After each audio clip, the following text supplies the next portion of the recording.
Let's straight away go to the top story that we are tracking at this hour, and it is about bulldozers returning to the national capital, and this time in Shaheen Bagh, the site of protests against the Citizenship Amendment Act. The area, in fact, saw high drama today as the civic body workers carried out an anti-encroachment drive. The move triggered protests from the residents of Shaheen Bagh and even saw the opposition taking on the centre, with the CPM filing a petition in the top court requesting intervention in stopping the demolition drive. The court, however, refused to intervene in the matter. That, in fact, also said that the aggrieved party needs to actually come with such a petition and not a political party.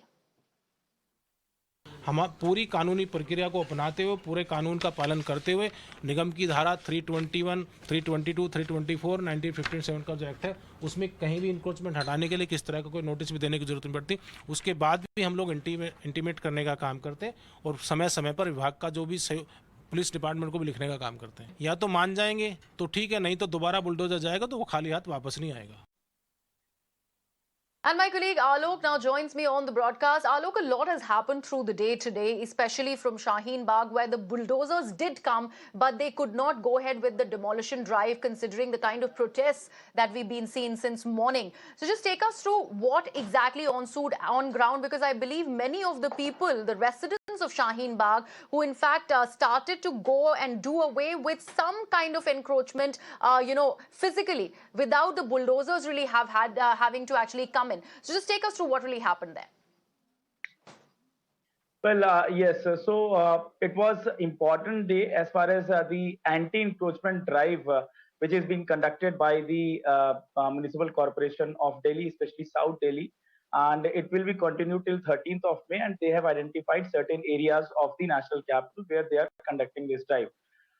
Important point here is that it has started and it has aggravated after the Jahangirpuri violence, where the anti-encroachment, similar kind of anti-encroachment drive that was conducted by the North MCD. So now South MCD is doing it, but the opposition political parties are saying that this is the selective drive that is happening, especially the people, those who are belonging to minority communities in those particular areas. These kinds of drives are happening. So if you remember that on 5th of May, that there was the drive that was supposed to be conducted in Jamia Nagar, that was postponed because the police said that they cannot give the police, educate police personnel, because it is a sensitive area. But today, since morning, we saw that a large number of police persons were deployed in Shaheen Bagh, and from police station to the Shaheen Bagh, especially that main stretch where the anti-CA protest had happened, there the police march took place, and the lot of police persons were deployed. But interesting part is that when the bulldozer came, they did not find any of the encroached road or any of the shops which are lined as if illegally. So they did not find anything, but what the MCD is saying that they will keep conducting the drive if they found any kind of illegal shops. But there are a lot of politics also happened. The complaint has also been given because a lot of people objected this drive when the bulldozers came. That also include Congress and as well as the Aam Aadmi Party, Amanatullah Khan, who is the MLA. So as of now, the complaint has also been given because they objected the work of the government. So as of now, police say they are contemplating if the case to be registered, but yes, they have got the complaint, and MCD says that they will keep conducting these kinds of drives. Back to you. All right, Alok, thank you so much for joining us with all those details there. And even as the Supreme Court, in fact, has maintained a status quo on the Jahangirpuri demolition drive, Times Network has accessed the affidavit filed by the North Delhi Municipal Corporation in the court. In fact, the Delhi civic body told the apex court that, quote-unquote, unwarranted communal colour was being given by the petitioners in this matter, and it were only the unauthorised temporary structures that were removed during the drive, and hence no notice was necessary. So this is what the petition really said. That was actually the affidavit that was filed by the civic body in the court. And in fact, they had claimed that a communal colour to the entire incident was really being given. However, none such case was really there on ground. The demolition drive was only to actually crack down on illegal structures that needed to be taken down. And that's why the bulldozers had reached the Jahangirpuri area of Delhi. Remember, Brinda Karat had also really come down when that entire drama really unfolded on day one, when the Supreme Court ordered a status quo, and she had to come in and intervene and actually go ahead and mention that this is what has come out of the court. And then that's when the demolition drive really stopped 1 hour after the court order. My colleague Nilashish, who's managed to access that affidavit, is joining me live on the broadcast. Yes, Nilashish, we were talking about this particular affidavit that's been filed by the civic body in the top court, claiming that there was no communal color to this entire demolition drive. However, a lot has been said otherwise. Well, absolutely. The NDMC, of course, did tell the Supreme Court that the Jahangirpuri demolition drive was given an unwarranted communal color. There was none as such. And it was clarifying the corporation that in cases where notices were required, they were given. And in other cases where notices were not required, they were not given. Now, as far as the now popular juice shop is concerned, which was demolished, it was stated by the NDMC that the owner, Ganesh Gupta, the plea filed by him should not be entertained because they had served a notice to him, but as far as a response is concerned, it was not received because they had served a notice or a show cause notice on 31st of March, which was served to the shop owner, who was one Shakuntala Devi, and it was stated that there needs to be a response within a week, failing which they would take action. And that is why, when there was no response, they took action. As far as the other demolition was concerned, as far as the other anti-encroachment drive is concerned, it was clarified by the corporation, the civic body, that what was removed was sacks of garbage, unauthorized projections on public land, unauthorized temporary structures, which were beyond the boundaries of the houses. And in that situation, notices were not required to be served. Now, that is the statement and the line that has come out from the NDMC as far as their demolition drive is concerned before the court in Brinda Karat's plea. Yeah. Right, Nilashish, thank you so much for joining us with all those details. But all this isn't really restricted to Delhi. We're talking about the demolition drive, which has become so regular an affair, not just in the national capital. Similar scenes were really also reported out of Tamil Nadu as well, where residents in Chennai's R-A Puram protested against a demolition drive of around 260 houses by the government in the state. Uprooting them from their houses, the residents in fact complain of dealing with lack of food and water, while the residents also claim that they have been living in the area for the last 60 years. The government officials, however, on the other hand, are saying that they are only following a Supreme Court order which has called for the demolition. Residents of Govindaswamy Nagar in Chennai's R-A Puram are protesting against the demolition of their houses by Water Resources Department and Tamil Nadu Slum Clearance Board. So following a Supreme Court order that all these houses, 259 houses, are located in an encroached area, both the departments, the Slum Clearance Board Department and the Water Resources Department, they came to demolish these houses 3-4 days back. And the residents who are living in those houses, they have been protesting for the past 3-4 days against the demolition drive. It is said that no standard operating procedure was followed throughout the demolition. Almost half of the demolition has already been over, and the residents are protesting against for the demolition. In fact, a resident named Kannaya, who is over 60 years old, he had set himself on fire yesterday in protest against this demolition, and today morning, unfortunately, despite providing a good quality treatment, he died. And the Chief Minister M.K. Stalin, while talking in the assembly today, he told that rupees 10 lakh compensation would be provided for Kanya's family, and that in the further displacements that are being carried out in the city, proper SOPs would be followed. So that's the promise that Chief Minister M.K. Stalin had made in the assembly today. And right now in the visuals, we can see residents of Govindaswamy Nagar here in R-A Puram, they are holding black flags and placards of with images of Kanya, and they are protesting against this particular demolition drive by the government, calling that these people are living in an encroached area. They are telling that they have been living here for over 60 years now, and they cannot shift anywhere else and create a new livelihood. But meanwhile, the Tamil Nadu government has told that they'll allot houses for them in Mandavali and Mylapur areas, which are located nearby, as soon as possible. எங்களுக்கு என்ன தீர்வுன்ட்டு government தான் சொல்லணும். என்ன பண்ணுவாங்களோ தெரியல. எங்க இப்படியே விட்டுருவாங்க போல இருக்கு. நாங்க ரோட்ல நிக்கிறோம் இன்னைக்கு. அனாதை மாதிரி உட்காந்துட்டு இருக்கோம். அப்படியே தான் உட்காந்துட்டு இருக்கோம். கஷ்டமா இருக்கு. ஏதோ இடிக்காத வீட்டுல போயிட்டு வரோம். தண்ணி இல்லாத ரொம்ப கஷ்டமா இருக்கு. இடிச்சவங்க இந்த ரோட்ல உட்காந்துட்டு இருக்கோம். எங்க நிலைமை இந்த மாதிரி இருக்கு. இதுவும் கிடையாது. ஏன் ஓட்டு போட்டு தானே நாங்க வர வச்சோம். அவங்க எல்லாம் நல்லா இருக்குன்னு நாங்க வர வச்சோம். எங்களே எப்படி போட்டா நாங்க என்ன பண்ண முடியும்? அன்னைக்கு வந்து எல்லாரும் கையெழுத்து கூப்பிடுறாங்களா, உங்களுக்கு பட்டாக்கி இன்னைக்கு எங்க நடு ரோட்டை நிக்க வச்சுட்டாங்க. நாங்க அடுப்பை தச்சு சோறாக்கி வச்சுருவோம். நாங்க ரோட்ல ரொம்ப கஷ்டம் தானே. எங்களை போக சொன்னா நாங்க இங்கிருந்து போக மாட்டாங்க. இங்க தான் இருக்கணும். எங்களுக்கு எங்கன்னா சுத்து வட்டத்துல வீடு தரணும். அப்பதான் நாங்க இங்க இருந்து செம்மஞ்சேரி போனா செம்மஞ்சேரில இருந்து ஸ்கூல் காலை வர முடியுமா? வர முடியாதுல்ல. இங்க எதுவுமே வசதி இல்லை. இப்ப வீடு இடிச்சோன்னு எதுவுமே இல்லம்மா. பாத்ரூம் இல்ல, சாப்பிட்றதுக்கு இல்ல, எல்லாமே மாட்டிச்சு மண்ணுக்குள்ள. And shifting focus now, ahead of tomorrow's hearing in the top court on the validity of the contentious sedition law, the centre has informed the top court that it has decided to re-examine and reconsider the provisions of the law. It has also requested the apex court to not take up the sedition law validity case till it is examined by the union government. Earlier, the government had maintained that the sedition law shouldn't be struck down.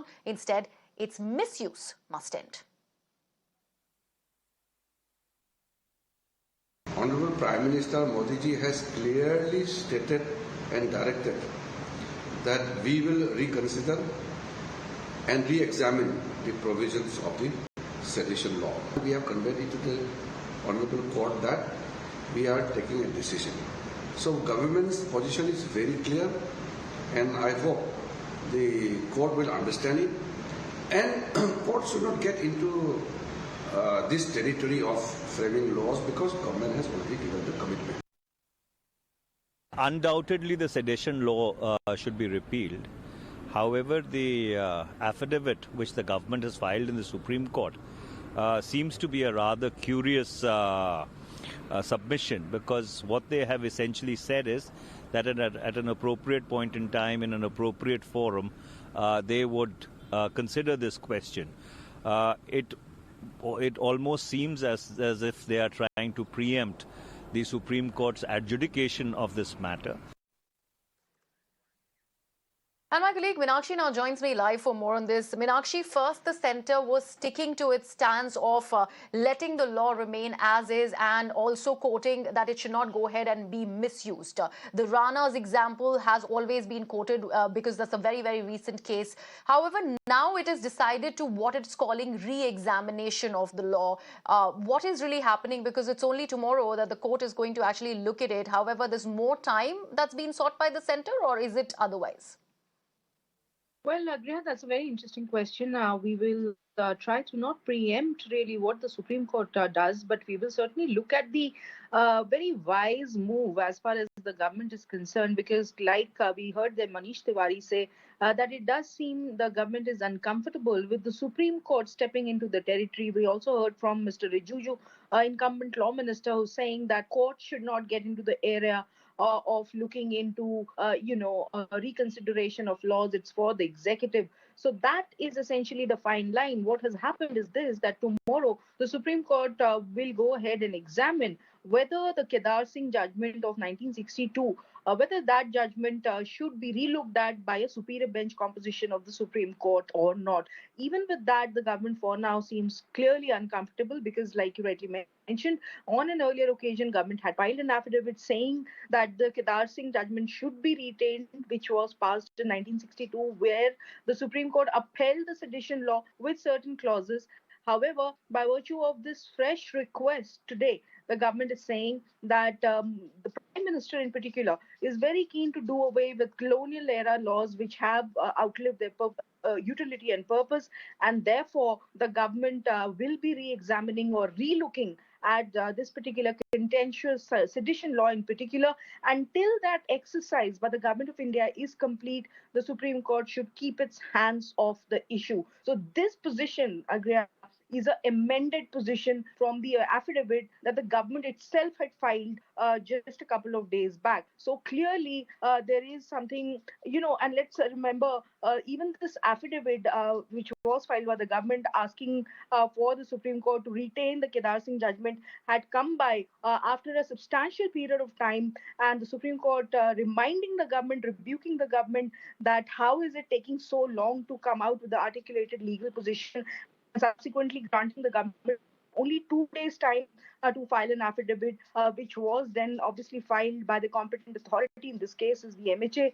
But now, clearly, this is an amended position from that affidavit which the government had filed. And this time, Supreme Court is being requested by the government of India to entirely keep its hands off this issue of sedition, saying that the Prime Minister of India himself is very keen to do away with outdated laws which have outlived their utility and purpose, and therefore urging for the Supreme Court to defer its examination of sedition as a subject, overall subject in India. So clearly, it's an amended position that the government is now requesting for the Supreme Court to entirely keep its hands off the issue. How the Supreme Court will view this will be interesting to watch when the matter is taken up in the afternoon tomorrow.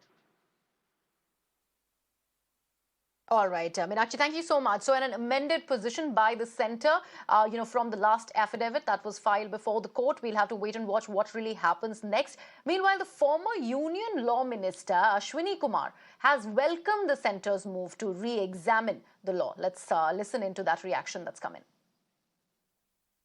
I certainly hope that the decision to review the sedition law will be leading to a repeal of this law, and I think this process of review hopefully will not take too long. I sincerely hope that it does not take too long, and that in the process the Supreme Court is not divested of the opportunity to determine the constitutional virus and validity of this very oppressive, archaic and colonial law. In my considered view, this law has no place in free India. The way the sedition law has been abused over the years, and particularly in the last months and recent years, is a compelling argument in favor of the repeal and abrogation of this law. And what is happening on the Rana couple front? Remember, they too have been charged with sedition. So the Mumbai Sessions Court has issued a notice to MLA Ravi Rana and MP Navneet Rana seeking their reply on why a non-bailable warrant should not be issued against them, as they have allegedly violated the conditions of the bail. The duo were in Delhi today and they met the Lok Sabha Speaker Om Birla in the national capital.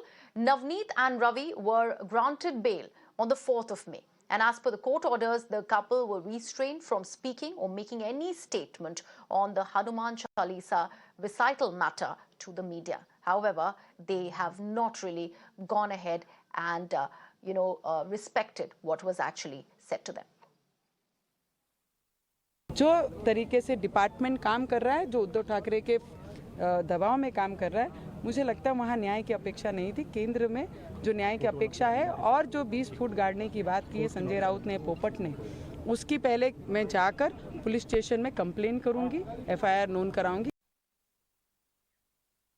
My colleague Sandeep now joins me live on the broadcast. Sandeep, the Ranas have been asked to respond on that non-bailable warrant, that is the plea before the court that is there. So what is happening next when it comes to the future, when it comes to that entire warrant that has been sought by the Mumbai police? And now that the Ranas are in the national capital, what possibly is their future line of action?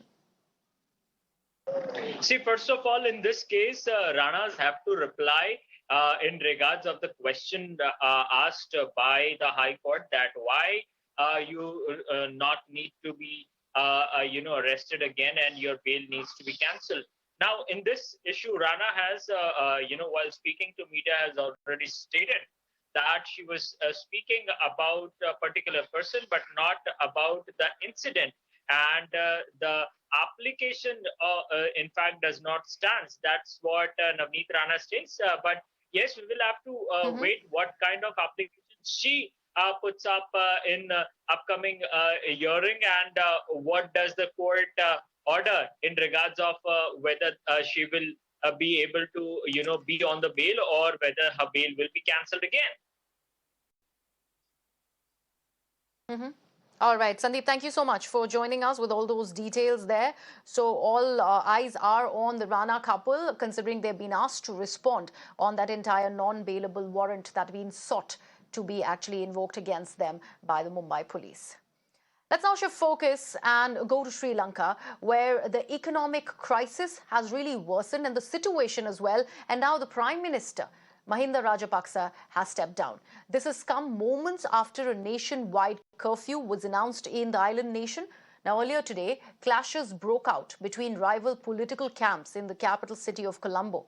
A Sri Lankan parliamentarian of the ruling party of the Rajapaksas and his personal security officer were killed in the clashes between the anti- and pro-government protesters in the country, while nearly 140 people have been injured in the violence. Angry citizens also demolished the house of MP Sanath Nishanta. The latter, in fact, had allegedly led a mob that attacked the protesters. Remember, for about a month now, Sri Lanka has been facing acute shortages of food, fuel, machines, medicines, and also electricity supply. And this is, in fact, Sri Lanka's worst economic crisis since gaining independence from Britain in 1948. And if we look at the latest reports, Vistara Airlines has also now suspended all flights to Sri Lanka. So this is what the situation is currently in Sri Lanka. It's worsening. The Prime Minister has stepped down. As per the latest report, we've also got to know that the Bureau of South and Central Asian Affairs has in fact responded to the crisis that Sri Lanka is witnessing. They have mentioned that they are closely monitoring the situation in the island nation. In fact, they also say that they are deeply concerned by the violence against peaceful protesters and innocent bystanders. And they are urging all the Sri Lankans to focus on finding an enabling long-term solution to the country's economic and political challenges. This is what has come in from the Bureau of South and Central Asian Affairs. This is an important development that we are bringing to you from Sri Lanka. Now, joining me on the broadcast is my colleague Priyank. Priyank, we saw all that happen in Sri Lanka today. Massive protests, 140 people injured, one of the ruling parliamentarians killed along with his personal security officer. So that is the kind of violence that has happened between pro and anti-government protesters. Now that the Prime Minister has stepped down, this was one of the demands by the residents of Sri Lanka. What is the situation really on ground looking like, and how does the country really come out of this crisis immediately now the Prime Minister is no longer in office? Sati, if you talk about the democratic system in Sri Lanka, the president has the maximum power. That means that Gotabaya Rajapaksa is the one who is holding the maximum power in Sri Lanka. Mahinda Rajapaksa, while he was stepping down from his position after he lost the election in 2016, gave the power in the hand of his cousin brother Gotabaya Rajapaksa. And today, when Mahinda Rajapaksa was resigning from his position, his supporters came out on the street at Gulls Fair, where they started protesting against those protesters who were already sitting there since almost 1.5 months. There were very violent clashes, and then we saw that how government officials were also subject to the target. This information spread like a wild fire, and every portion of the Sri Lankan city and all those major cities face all these kind of violent clashes happening. Later to that, we also saw that the leader of opposition, Prem Dasa, while he was going to console these protesters and make them calm, he was also subject to an attack from these individuals, and he had to run away to save his life. So the situation is certainly out of control, I would say, in Colombo, to be very precise, because the President House at Gulls Fair is one of the locations which was subject to this kind of protest. Curfew has been imposed till a long time. All these vacations of the armed personnel, if you talk about the police or the defense personnel, has been cancelled. So it will take some more time for the government to control the situation. Gotabaya Rajapaksa, the president of Sri Lanka, has certainly urged every citizen to remain calm in this kind of situation where the violent clashes are breaking out. So far, the protesters have been moved away from the protesting side. and the army has also taken over in this area. In fact, Priyank, stay on with me. We are getting some breaking news, and this is a very important one that we are getting, where we've been told that the ancestral home of Rajapaksas have been set on fire. And this has happened from the Hambantota area of Sri Lanka, where the ancestral home of Rajapaksas in Hambantota has been set on fire by protesters. So that is the kind of massive protest that Sri Lanka is witnessing, Priyank. All right, we seem to have lost that link with Priyank, but this is the latest. In fact, we'll try and get you the pictures on the screen as soon as possible. But this is the latest that we are bringing to you, and this is to do with the crisis that Sri Lanka is reporting since the early hours of evening today. Now we are told that the protests really continue. The protests have turned violent. 140 people have been injured in the violence. 2 people, and this is about an MP, which is a ruling party's MP, along with his personal security officer, has in fact been killed. These are the visuals, I believe, of the ancestral home of the Rajapaksas that has been set on fire, and this is coming from the Hambantota area of Sri Lanka, where these visuals are really coming from. So this is how the protests have really escalated as the crisis has really got into the houses of the Rajapaksas. Remember, the Rajapaksas have really been the bone of contention of the Sri Lankan crisis. The protesters have had their ire and wrath against them. They wanted them to step down. The Prime Minister has resigned, and now we hear that the ancestral home of the Rajapaksas have been set on fire.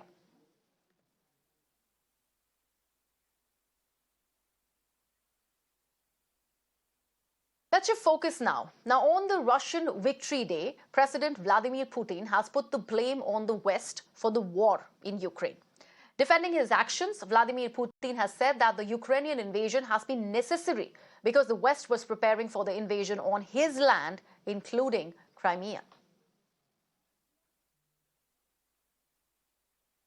And even as Russia celebrated the World War II Victory Day, and amid the 11th week of Russian invasion of Ukraine, President Volodymyr Zelensky reminded Russia of the principle of never again, which refers to the idea that war should not be repeated. Росія забула все, що було дуже важливим для переможців у Другій світовій війні, але Україна і весь вільний світ нагадають. Так що потім вже ніхто не забуде, щоб знову набула своєї ваги дійсно важливі слова «ніколи знову», які повторюють по всьому вільному світу щороку в дні пам'яті жертв Другої світової війни. Я вдячний усім нашим захисникам і захисницям, які тримають оборону, рятують Україну від сучасних нащадків того старого зла. Вічна слава усім нашим героям. Вічна слава всім нашим бійцям. Вдячний усім друзям України і свободи. Слава Україні! And in the midst of the ongoing war in Ukraine, 174 civilians were rescued from Mariupol steel mill on Sunday night. Nearly 10 buses were in action when it comes to these rescue operations. In fact, Russia's ambassador to Poland was splattered by red paint thrown at him by protesters opposed to the war in Ukraine, preventing him from paying respects at the Warsaw Cemetery to Red Army soldiers who died during World War II. As he arrived at the Soviet Soldier Cemetery in Polish capital, he was in fact met by hundreds of activists opposing Russia's war in Ukraine. And China-backed John Lee has been elected as Hong Kong's next chief executive. Lee is the former security chief who oversaw the crackdown on Hong Kong's democracy movement in 2019. And as COVID cases surge in Beijing, officials are banking on quick response to tackle the crisis. In fact, Beijing municipal government has said that they will identify high-risk spots and implement regulations to ensure no cases are missed. 以快制快是遏制奥密克戎变异株传播扩散的最佳选择。要第一时间锁定风险点位和风险人员，第一时间落位，管控到位，做到不失一处，不漏一人，把快的要求体现到防疫的各个环节，坚持24小时处置法则，在规定时间内完成流调和密接判定、落位、转运、隔离等处置措施。 And in the ongoing protest in the United States on abortion rights, demonstrators rallied outside the US Supreme Court to overrule the abortion law across the nation. And YouTuber Emma Chamberlain, who is the brand ambassador of Cartier Jewels, is facing massive flack over what she wore at the Met Gala this year. Netizens from India were upset over the choker, and they claim that it was in fact the stolen choker that once belonged to the Maharaja of Patiala. The necklace had gone missing in 1948 before it resurfaced in the year 1982. Now, do you feel so too? We'll let you deliberate on that as we slip into a very short break.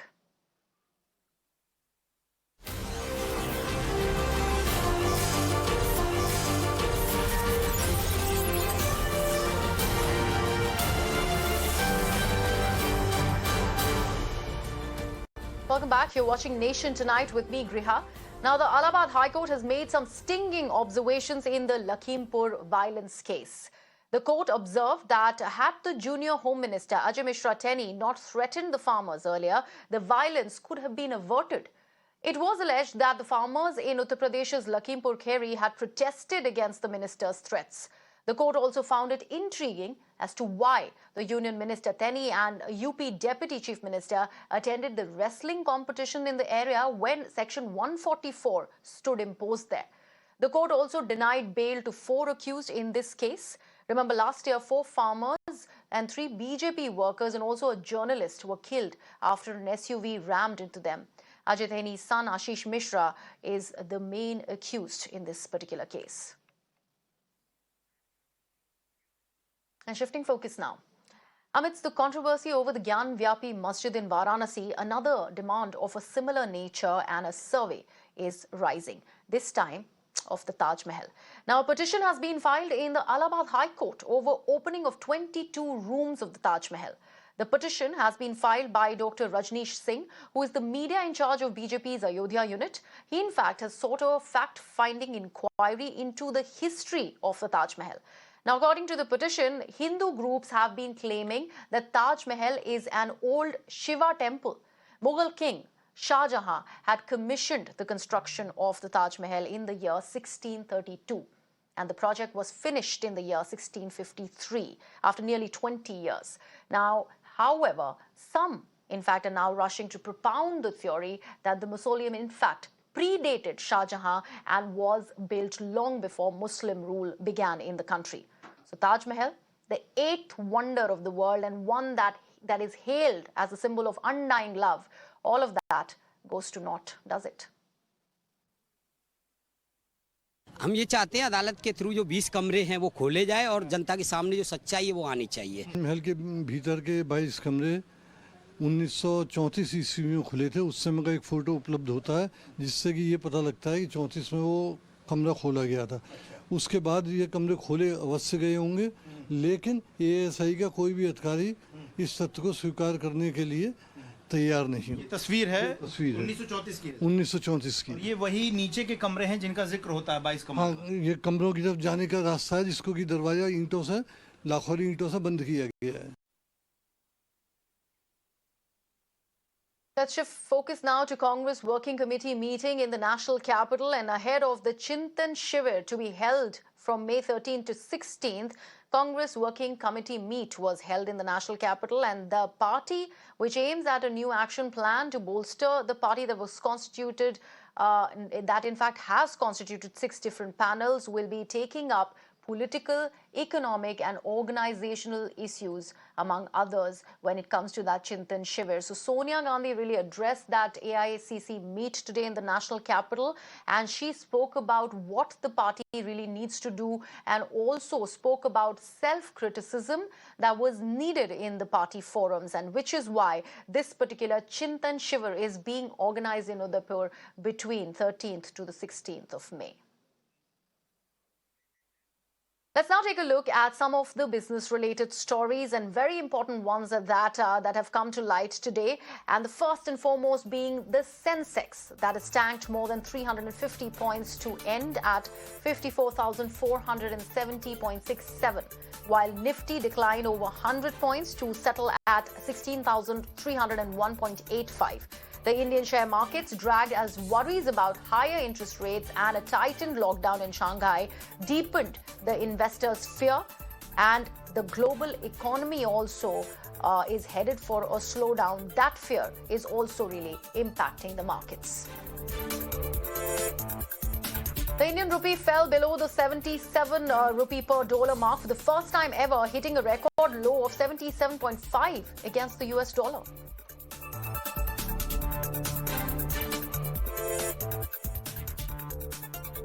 LIC IPO was subscribed 2.95 times on the final day of bidding. LIC to sit and list on the 17th of May now.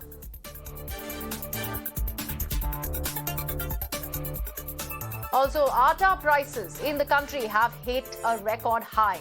The All India monthly average retail price of wheat flour has now touched 32.38 rupees per kilogram in April, which is the highest since January 2010.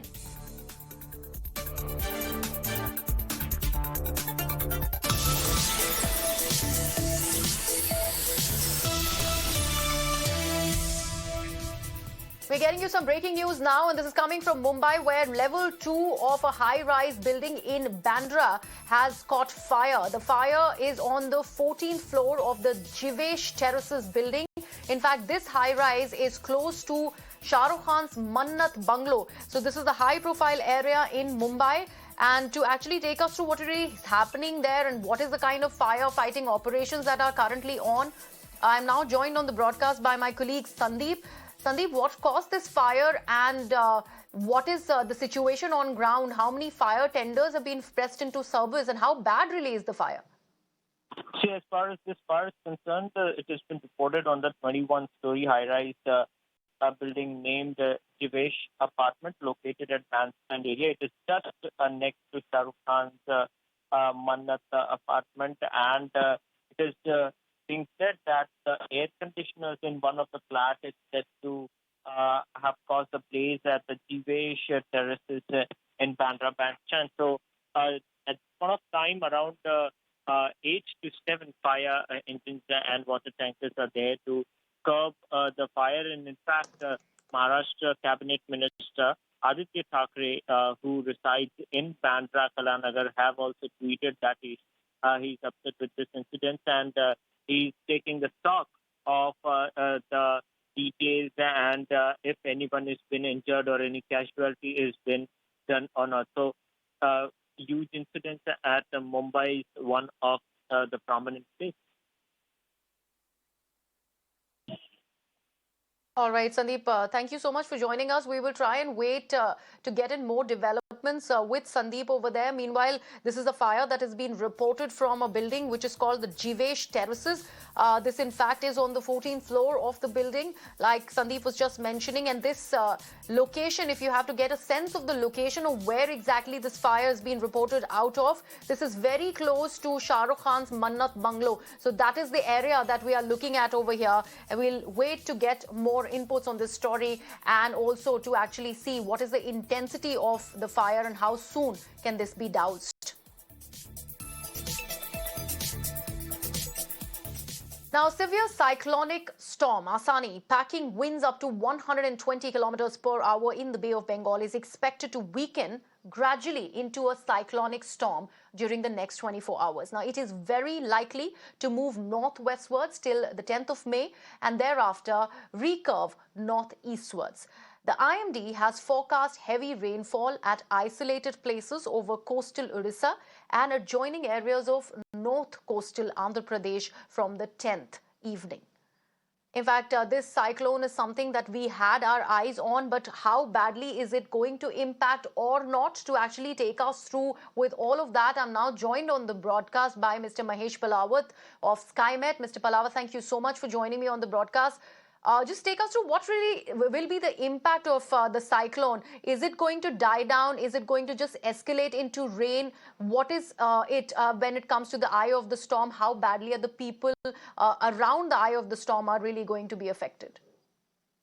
The cyclone Asani will not make a landfall. This is the first thing. So this is a big relief for people of Andhra Pradesh, Odisha, Gangetic, West Bengal, because now it is heading in northwesterly direction. This is a track of a cyclone, and it is heading towards, we can say, North Andhra Pradesh and South Odisha coast. And by tomorrow, it will reach near the coast, we can say around 150 kilometers east of South coastal Andhra Pradesh, and thereafter it is expected to recover in northeasterly direction, and it will maintain a distance of around 200 kilometers from Odisha coast, and it will continue to move in northeasterly direction towards northwest Bay of Bengal.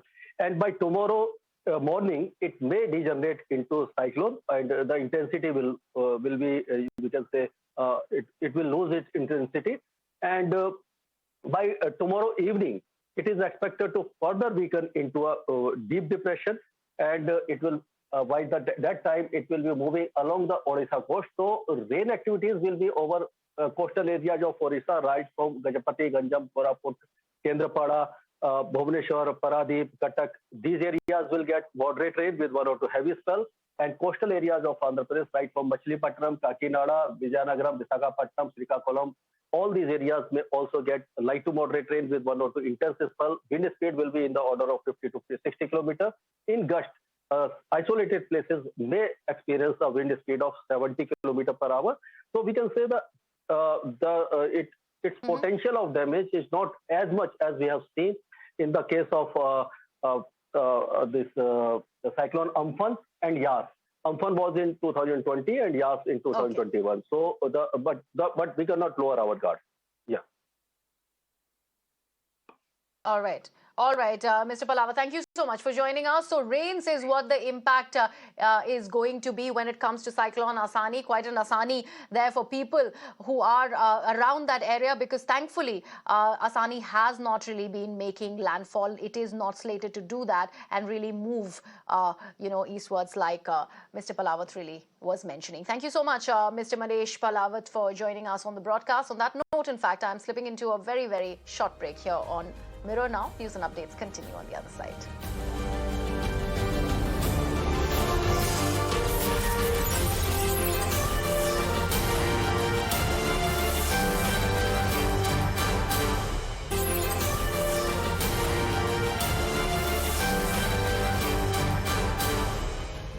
Welcome back to Nation Tonight. Now, the DGCA will be conducting a fact-finding inquiry after a child with special needs was denied boarding in a flight in Ranchi. A 3-member team will visit Ranchi and also collect evidence from the area. Meanwhile, the child rights body, NCPCR, has asked Jharkhand police to register an FIR against Indigo. However, despite facing severe criticism, Indigo Airlines has stood by its decision. In a fresh statement, the airline said that they had took the best possible decision under difficult circumstances, and as a goodwill gesture, they have now offered to buy the child an electric wheelchair. That's what their statement in fact read. So while clarifying the incident, Indigo said that throughout the check-in and boarding process, their intent was only to fly the family. तुम्हारे को समझ नहीं है इसकी संगीत, तुम्हारे को इसकी समझ नहीं है, जिस समझ के बाहर है तुम्हारे बाहर है, इसीलिए I will not lower my voice. This is unfair. This is totally unfair what you are doing. It is unfair. You do not understand. Just because of your argument we cannot accept. Because you do not understand. I understood. That is not my argument. Look at the laws. Which law are you stopping him on? Which law? In this condition, he was panicked a lot. I was there. I have been hearing him. You don't even understand the English. Yeah, who is your senior? I was there only. I am also here in the airport. Yeah, we are seeing also for the last 2 hours. You are just standing on your ego, okay? In fact, Union Aviation Minister Jyotiraditya Scindia has slammed the Indigo Airlines on this particular incident, and he said, and I quote him here, "There is zero tolerance towards such behavior. No human being should have to go through this. Investigating the matter myself, post which appropriate action will be taken. This is what was said by Jyotiraditya Scindia. In fact, to break down all of this that has happened, including DGCA's action and the statements that were released by Indigo Airlines, both beforehand and also the latest one that has been released by the airlines, breaking down all of that is my colleague Hina Gambhir. On 7th of May at Ranchi Airport, high drama unfolded after a child with special needs was not allowed to board the Indigo flight from Ranchi to Hyderabad. He, along with his family members, were denied boarding by the manager of Indigo, who was present at the airport at that point in time.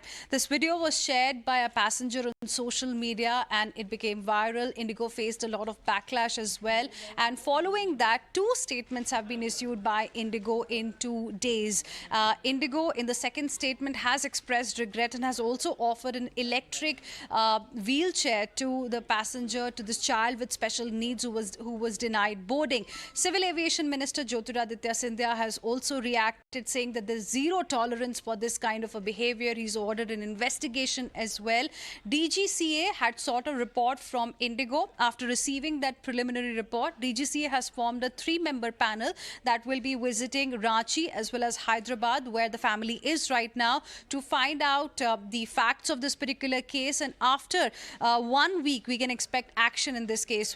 In 1 week, this team of DGCA will be gathering all evidence, will find out really what had happened, and then action will be taken against those who were responsible. All right, let's now shift focus. The National Investigation Agency conducted raids at around 24 locations in Mumbai and adjoining areas in connection with a case against gangster Dawood Ibrahim and his close associates. 8 people have been detained, including Mumbai's Mahim Dargah trustee. Among the detained are also some of those who were accused in the 1993 Mumbai blast case. Now, during the searches, NIA also seized various incriminating material, including electronic devices, investment documents, cash and firearms. To actually take us through what really happened on these raids, remember 8 people have been detained by the NIA. My colleague Shivani joins me for more. Shivani, this is a big crackdown on D Company with 8 detentions so far by the NIA. Yes, definitely. As we see that on 3rd of February this year, NIA had filed an FIR against Dawood Company and his active members on the grounds of spreading, threats across Mumbai. And after that, we saw that how ED had developed another case, and they were also tracking people recording their statements. But now what we see that today, since morning 5 o'clock, NIA conducted researches and raids for more than 20 places, which led them to reach out to 24 locations in Mumbai and 5 other locations in Mira Road area. What we understand that 8 people were detained by NIA in this entire daytime, but out of now, 2 have also been released by NIA. And importantly, Suhail Khandwani, who is the trustee of Mumbai's Mahim Dargah, was also detained, but after the questioning for more than 12 hours of time, he submitted the required document. NIA had seized several documents of his real estate business and his personal properties as well, which has connection with the D gang members, and also the bank transaction of his property real estate business was also collected by the NIA team.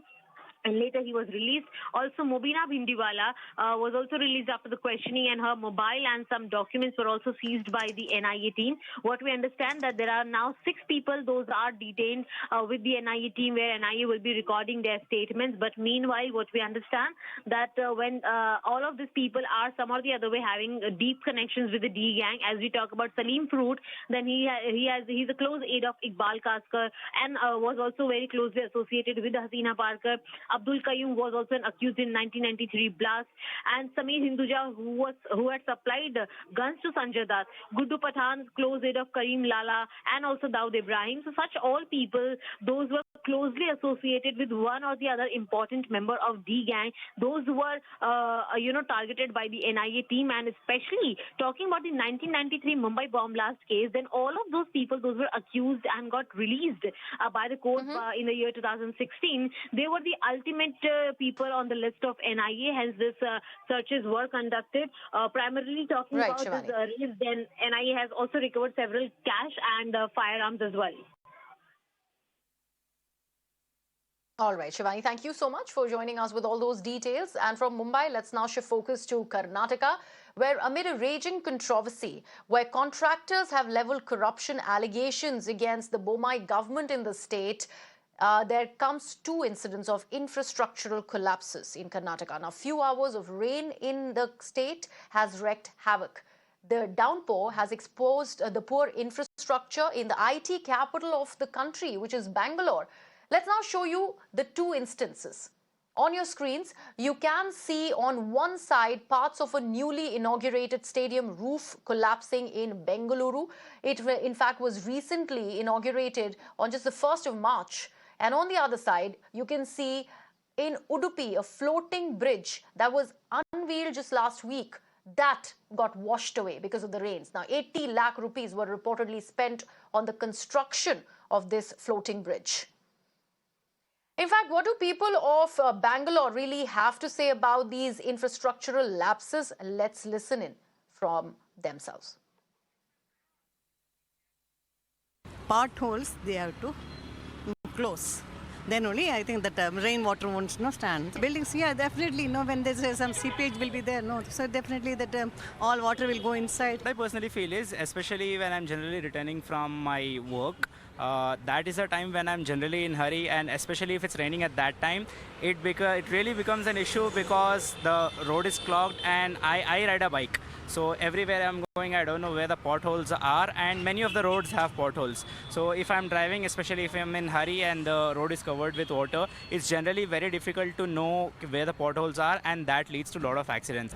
You have to do this better infrastructure because of the the wrong construction, wrong this one. The management is very rare. Means you have to change that all. This one. I think this goes back to history in terms of infrastructure planning in Bangalore, which has taken a long time. But I guess it's a matter of time since infrastructure is getting into place.